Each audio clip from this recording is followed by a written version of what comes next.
ایسی عظیم شخصیت کی مکمل داستان سنیں گے جس کا نام سن کر دل میں عدل، تقویٰ اور ایمان کا سیلاب امڑ آتا ہے۔ وہ ہے حضرت عمر بن خطاب رضی اللہ تعالیٰ عنہ۔ وہ عمر جس نے 22 لاکھ مربع میل پر حکومت کی، وہ عمر جس کے بارے میں نبی کریم نے فرمایا میرے بعد کوئی نبی ہوتا تو وہ عمر ہوتا۔ حضرت عمر رضی اللہ تعالیٰ عنہ کی پیدائش تقریباً 586 میں مکہ مکرمہ میں ہوئی۔ قبیلہ قریش کے بنو عدی خاندان سے تعلق تھا۔ والد کا نام خطاب بن نفیل تھا جو سخت گیر اور جاہلی دور کے سردار تھے۔ جاہلیت میں حضرت عمر رضی اللہ تعالیٰ عنہ بہت طاقتور، پہلوان، شجاع اور غیرت مند انسان تھے۔ خطابت اور تجارت میں ماہر تھے۔ اسلام کے ابتدائی دنوں میں مسلمانوں کے سخت مخالف نبی کریم صلی اللہ علیہ وآلہ وسلم اور صحابہ کو شدید ستاتے تھے۔ نبی کریم صلی اللہ علیہ وسلم نے دعا فرمائی، اے اللہ اسلام کو ان دو میں سے کسی ایک سے عزت دے، یا عمر بن حشام یا عمر بن خطاب رضی اللہ تعالیٰ عنہ۔ ایک دن حضرت عمر رضی اللہ عنہ ننگی تلوار لے کر نکلے۔ ارادہ تھا نبی کریم صلی اللہ علیہ وآلہ وسلم کو شہید کر دیں۔ راستے میں نعیم بن عبداللہ رضی اللہ تعالی عنہ خفیہ مسلمان ملے۔ انہوں نے پوچھا یہ تلوار لے کر کہاں؟ حضرت عمر نے جواب دیا میں محمد صلی اللہ علیہ وسلم کو قتل کرنے۔ نعیم نے جواب دیا پہلے اپنے گھر کی خبر لو، تیری بہن فاطمہ بنت الخطاب اور بہنوئی سعید بن زید بھی مسلمان ہو چکے ہیں۔ غصے میں بھر کر سیدھا بہن کے گھر پہنچے۔ اندر حضرت خباب بن الاراد رضی اللہ تعالی عنہ سورۃ طٰہٰ کی آیت پڑھ رہے تھے۔ آواز سن کر سب چھپ گئے۔ حضرت عمر نے دروازہ توڑ کر داخل ہوئے، بہنوئی پر حملہ کیا۔ بہن نے بچانے کی کوشش کی تو تماچا مارا کہ کان سے خون بہنے لگا۔ پھر دیکھا کہ مار کھا کر بھی ان کے چہرے پر اسلام کی روشنی ہے۔ دل پسیج گیا۔ پوچھا وہ کیا پڑھ رہے تھے؟ بہن کو بولا یہ کیا پڑھ رہے تھے؟ مجھے سناؤ۔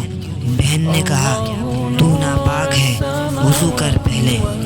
حضرت عمر رضی اللہ تعالیٰ نے وضو کیا اور قرآن پڑھنا شروع کیا۔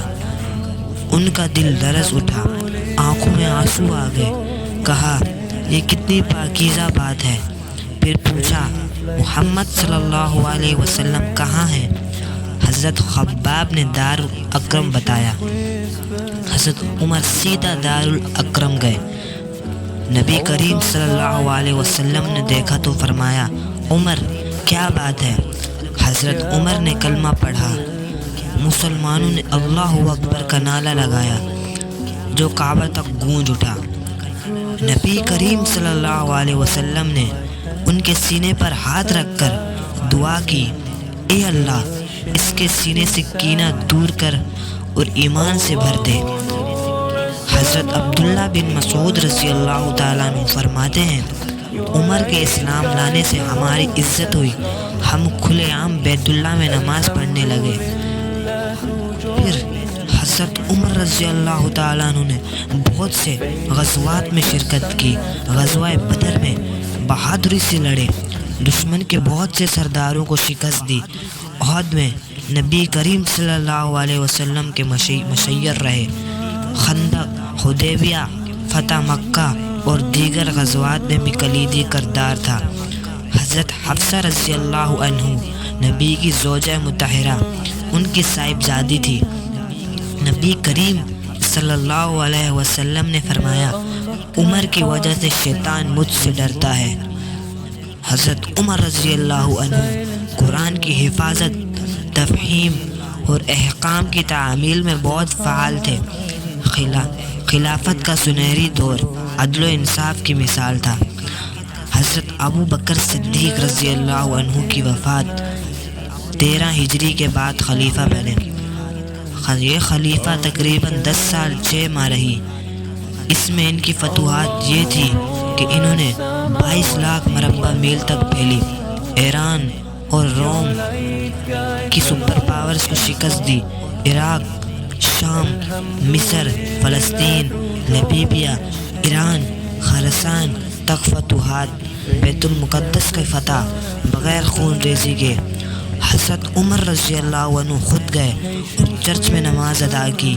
مصر کی فتح عمرو بن العاص رضی اللہ تعالیٰ عنہ کے ذریعے اصلاحات اور نظام حکومت میں بیت المال قائم کیا، وظائف اور پنشن کا نظام شروع کیا، محکمہ خزانہ اور عدالتی نظام منظم کیا۔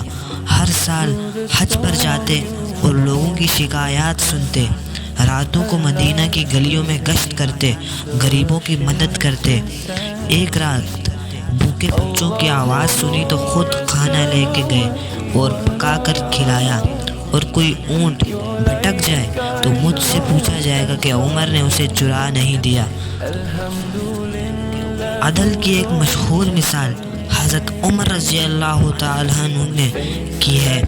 ایک یہودی نے ان پر مقدمہ کیا تو عدالت میں برابر کھڑا کیا اور فیصلہ یہودی کے حق میں ہوا۔ قحط کے دنوں میں خود سیاہ کپڑے پہنے اور گھی نہیں کھایا جب تک لوگوں کی حالت بہتر نہ ہوئی۔ اپنے بیٹے کو بھی سزا دی جب وہ غلطی کرتا۔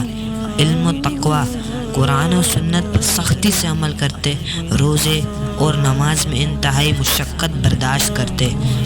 آخری ایام میں خواب دیکھا کہ سرخ مرغ نے 3 چونچیں ماری، فرمایا میری موت قریب ہے۔ 23 ہجری یا 27 ذی الحج کو فجر کی نماز میں ابو لولو فیروز مجوسی غلام مغیرہ بن شعبہ کا زہریلا 2 دھاری خنجر مارا، 3 سے 6 زخم لگے۔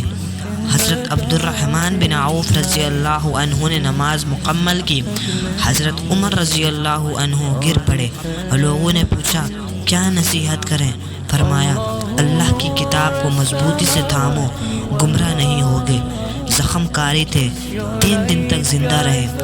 جانشین کے لیے 6 صحابہ کی کمیٹی بنائی، حضرت علی، حضرت عثمان، حضرت زبیر اور حضرت طلحہ رضی اللہ عنہ، حضرت سعد بن ابی وقاص رضی اللہ عنہ، حضرت عبد الرحمن بن عوف رضی اللہ عنہ اور حضرت عائشہ رضی اللہ تعالی عنہ سے اجازت لے کر نبی کریم صلی اللہ علیہ وآلہ وسلم محلوں میں دفن کی خواہش کی۔ 1 محرم الحرام 24 ہجری وہ 63 سال کی عمر میں شہادت پائی۔ حضرت صہیب رضی اللہ عنہ نے جنازہ پڑھایا۔ حضرت صہیب رضی اللہ عنہ نے جنازہ پڑھایا۔ روزے رسول صلی اللہ علیہ وسلم میں حضرت ابو بکر رضی اللہ عنہ، یہ تھی وہ انصاف کی مثال جہاں رشتے نہیں، صرف اللہ کا خوف تھا۔ اس طرح مزید روحانی اور قرآنی کہانیاں سننے کے لیے اور بیل آئیکن ضرور دبائیں تاکہ ہر نئی ویڈیو آپ تک سب سے پہلے پہنچ سکے۔